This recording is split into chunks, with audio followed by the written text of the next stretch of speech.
All right. All right, now, we're going to do a little devotional, and we're going to come out of the book of Mark. And I'm coming from Mark chapter 4, verse 37 through 41.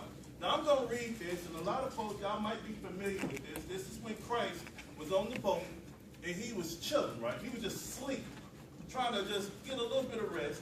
And a little storms were starting to come over. And y'all know this story, right?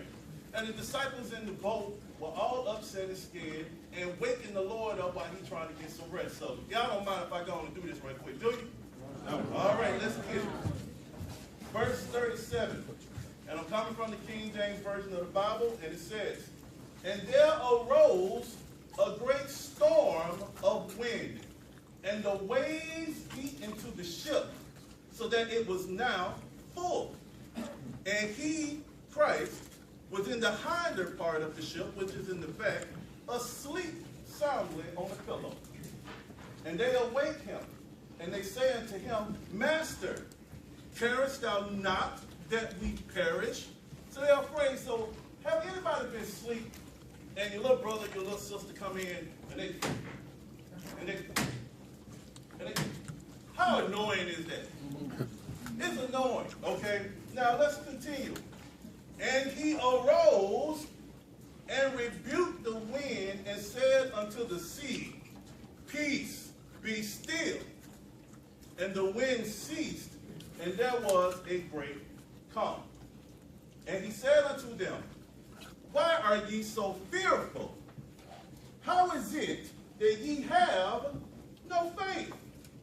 And they feared exceedingly, and said one to another, What manner of man is this, that even the wind and the sea obey him?"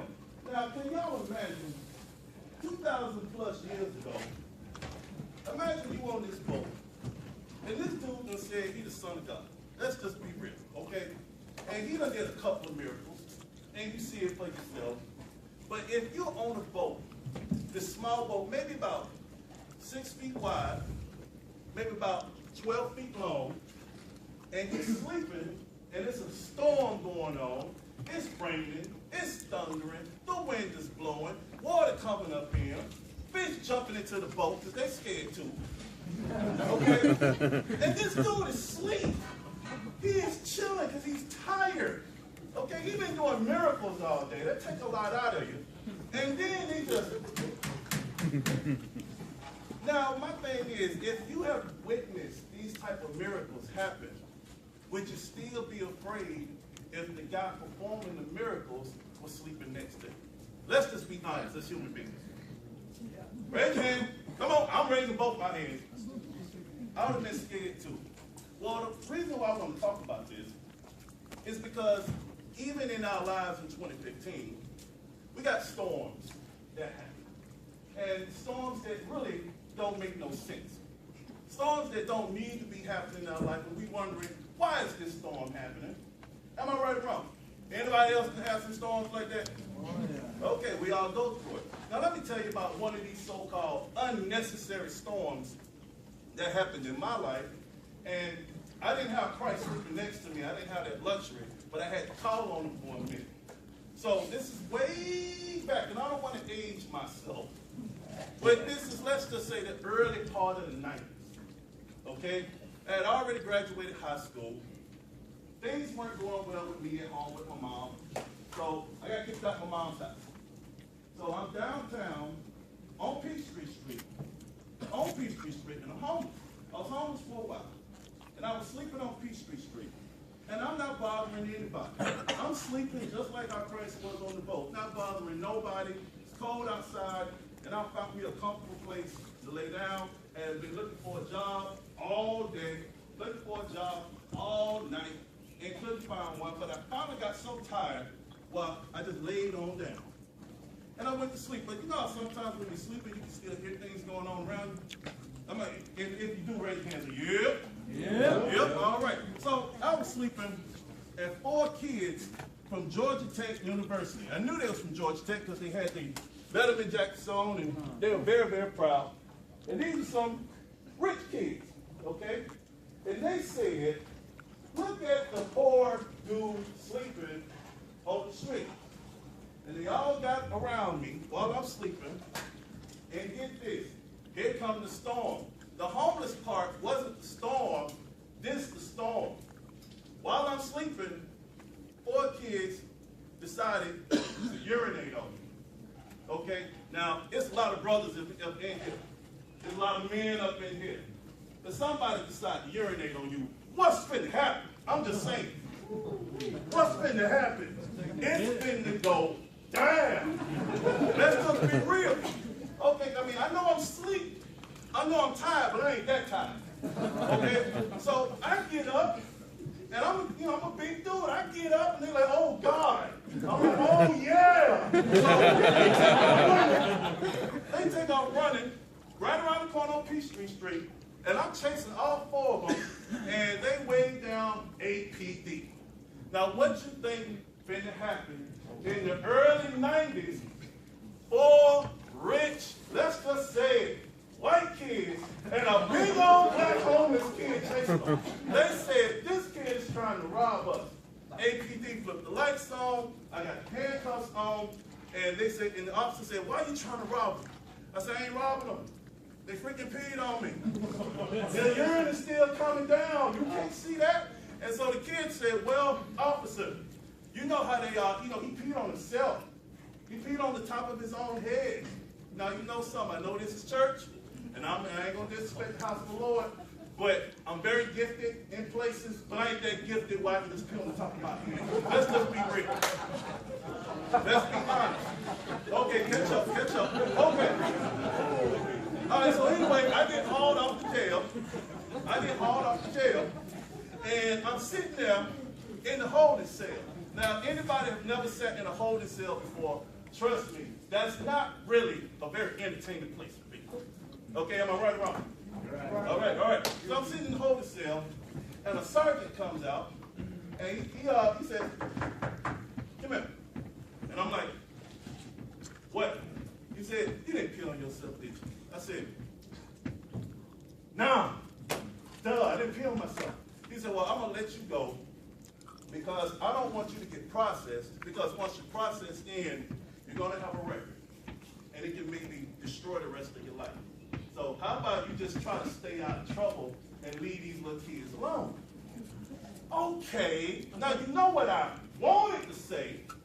Stuff was going on in my mind, but it's already storming outside. I don't need to make it no worse. So the simple thing I did was say, thank you. Yes, sir. Walked on out of downtown Atlanta in jail. Now it's still cold outside, and I'm still kind of wet and drenched. I stink. So I decided to lay down again. And I'm starting to give up on life. I'm like, okay, my mama don't want me. I've got all kind of problems in my life. I've literally been urinated on. I can't call nobody to help me. God, I want to give up. I'm ready to come home. So I laid on back down, and I said, I know I'm probably going to freeze to death. So I went to sleep. And once again, you know how when you're sleeping and you hear stuff, you're not quite all the way sleeping unconscious. Well, while I was sleeping, I heard this rumble of an old school car. I said, whoa, whoa, whoa, whoa, whoa, whoa, whoa, whoa, whoa. How many petrol heads we got here who really like cars? Okay, we got a few. Okay. Well, when I woke up, there was this old guy, right around maybe 75 years old. He looked like a mixture of Ross Perot and Newt Gingrich. Now, old people, y'all know who these folks are. Young folks, I don't think y'all do. It's like a mixture of Justin Bieber and Justin Timberlake. How about that? Come on, there you go. Okay. Well, he got out the car, and it was still cold outside, and he stood over me, and he said, young man, are you cold? And I said, old man, are you serious? It's February. Yes, I'm cold. So he said, okay, this is what I'm going to do. Right after you fix that mouth of yours, this is what I'm going to do. He took off his shoes, and he took off his socks. So it was this really thick pair of Argyle socks, the real expensive kind. He said, I want you to put these socks on and always know that this is a day when God has revealed to you that he cares about you, that you are not by yourself. Regardless of what you're going through, God has you. And in the future, do this for someone else. Because 50 years ago, I was homeless in Philadelphia, and I was sleeping on the street. And this old man in his nice car pulled up and took off a pair of Argyle socks and gave them to me. So now I'm giving some to you. Now, at that moment, now I'm around 19 years old. And even though the storm is going on in my life, I was still afraid. Even though this miracle had just happened, I was still afraid. But once I got off the streets and I realized what had just happened to me, that was my, oh, that's a Jesus moment. That is when Jesus got up in my life. He looked at that storm that was going on around me, and he said, what? Peace, be still. Now, the reason why I talk about this story, because I'm going to hurry up and shut up, because honestly, I'm still hungry. Honestly. But the reason why I talk about this is because we all have our own storms in our life. We all have been urinated on in some kind of way. Maybe not literally, because if God literally, then, I know this is the house of God. Chase them, beat them up, and pray after. Okay? But you're going through stuff.